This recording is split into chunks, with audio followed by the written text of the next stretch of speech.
कंधा बार बार में उतर रहा है, शोल्डर डिस्लोकेशन हो रहा है, अगर इसको नजरअंदाज किया तो दोस्तों भारी नुकसान हो सकता है, शोल्डर पूरी तरह से खराब हो जाता है। आज मैं इसी बात करूंगा, ये वीडियो एंड तक देखिए ताकि आपको सारी जानकारी डिटेल में मिले शोल्डर डिस्लोकेशन की। मेरा नाम डॉक्टर मनु बोरा, मैं एक ऑर्थोपेडिक सर्जन और आर्थोस्कोपी एक्सपर्ट हूँ, टीम ऑर्थोस्पोर्ट गुड़गांव, दिल्ली, बॉम्बे। तो दोस्तों जब पहली बार कंधा डिस्लोकेट होता है तो क्या होता है, जब तक हम वो नहीं समझेंगे तब तक हमें समझ भी नहीं आएगा कि मेरा कंधा बार बार में डिस्लोकेट हो रहा है, 4 बार हो गया, 5 बार हो गया, पर मुझे बाकी कोई तकलीफ नहीं है, मैं अपने सारे काम करता हूँ। जिस दिन डिस्लोकेट होता है उस दिन थोड़ा दर्द होता है, मैं चढ़ा रहता हूँ, ठीक हो जाता है, फिर मैं बाकी सारे काम करता रहता हूँ। सो आखिर ठीक ही तो चल रहा है, मुझे कोई डेली रोजमर्रा की जिंदगी में कोई दिक्कत नहीं आ रही, ना दर्द हो रहा है ना कोई और प्रॉब्लम है, मैं एक्सरसाइज भी ढंग से कर पा रहा हूँ, सब कुछ कर पा रहा हूँ। सो आखिर नुकसान बढ़ेगा कैसे? सो नुकसान क्यों बढ़ेगा अब हम देखते हैं एनिमेशन में, इसको समझते हैं कि आखिर शोल्डर डिस्लोकेशन कैसे होता है और क्यों ये बार बार में होता रहता है और इसको इग्नोर करने से क्या नुकसान हो सकता है। जब आपका दोस्तों पहली बार शोल्डर डिस्लोकेट होता है तो इस तरह से होता है, जैसे कि आप स्क्रीन में देख पा रहे हैं, ये आपका शोल्डर जॉइंट है, ये हाथ का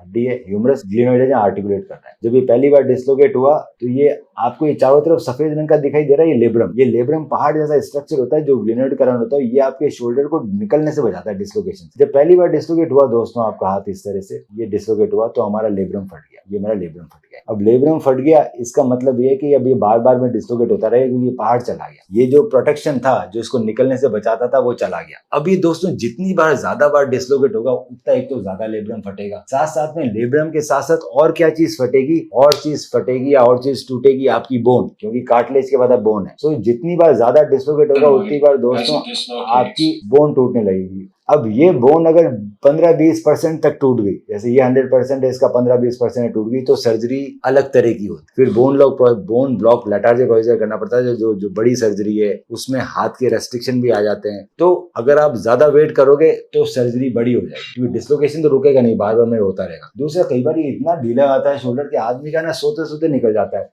आज तो आप ठीक चल रहे हो, पर एक टाइम आएगा जब 15-20 बार निकल जाएगा आपका कंधा, या कुछ लोगों के 30-40 बार भी निकल जाता है। इसके अलावा एक और चीज होती है दोस्तों कि जब ये हाथ डिस्लोकेट होता है तो हाथ भी तो यहाँ पे आ रहा है, ह्यूमरस की हड्डी। इसका मतलब क्या है कि जब मेरा हाथ डिस्लोकेट कर रहा है ह्यूमरस की हड्डी, तो ह्यूमरस की हड्डी में भी यहाँ पर खड्डा आता है जिसको बोलते हैं हिल सैक्स रीजन। तो ये भी बड़ा होने लग जाएगा, जितनी बार ज्यादा डिस्लोकेट होगा उतना ही हाथ की हड्डी बढ़ने लग जाएगी, जितनी ज्यादा बार डिस्लोकेशन होगा उतना प्रॉब्लम बढ़ती जाएगी। दूसरा, अगर 2 बार डिस्लोकेशन हो गया तो 100% अब आगे होगा ही होगा। अब बात करते हैं कि इसको ठीक कैसे कर सकते। तो सबसे पहले अगर आपका सिर्फ सिंगल टाइम डिस्लोकेशन हुआ है तो हम ट्राई कर सकते हो बिना सर्जरी के ठीक करने का। बिना सर्जरी के ठीक करने के लिए दोस्तों इसमें शोल्डर हीलिंग रिहैब चलता है जो कि 4-5 महीने का होता है। ये एक्सरसाइजेज है जो हम हर वीक सिखाते हैं, हर वीक बढ़ाते रहते कंधे की, और हो सकता है कि आप ठीक हो जाओ, 100% गारंटी नहीं होती, क्योंकि 40% लोगों के दोबारा डिस्लोकेशन होगा ही होगा। तो हम 100 में से 60 लोगों को बचा सकते हैं अगर वो ढंग से रिहैब करें 4-5 महीने। आप हमें कॉल करके रिहैब ज्वाइन कर सकते हैं, हम हर वीक आपको एक्सरसाइज सिखाएंगे शोल्डर की, धीरे धीरे हम एक्सरसाइज बढ़ाते रहेंगे और होपफुली आपका दोबारा डिस्लोकेट ना हो। पहली सर्जरी आती है, इसके अंदर अगर आपका बोनी बैंकार्ट नहीं है, सिर्फ कार्टिलेज बैंकार्ट टिश्यू है, तो हम नॉटलेस एंकर से रिपेयर कर सकते हैं। दूरबीन की सर्जरी होती है, 2 तरह के एंकर आते हैं, एक में गांठ बांधनी पड़ती है, एक नॉटलेस होता है। तो हम आपको नॉटलेस दिखाना चाहते हैं, नॉटलेस लेटेस्ट है।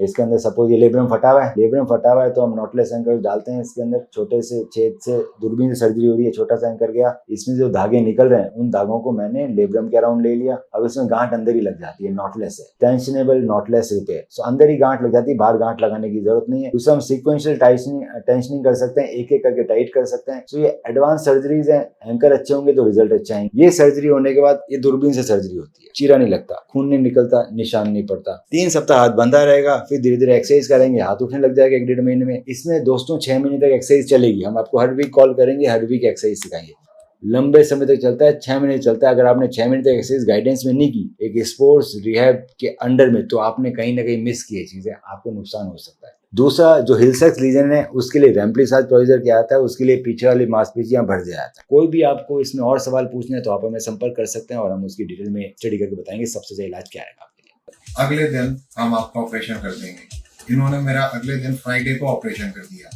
और आज अगला थर्सडे है, यानी कि टोटल 5 दिन में अब I am feeling very comfortable. मेरे इस हाथ में भी एज सच पेन ना के बराबर।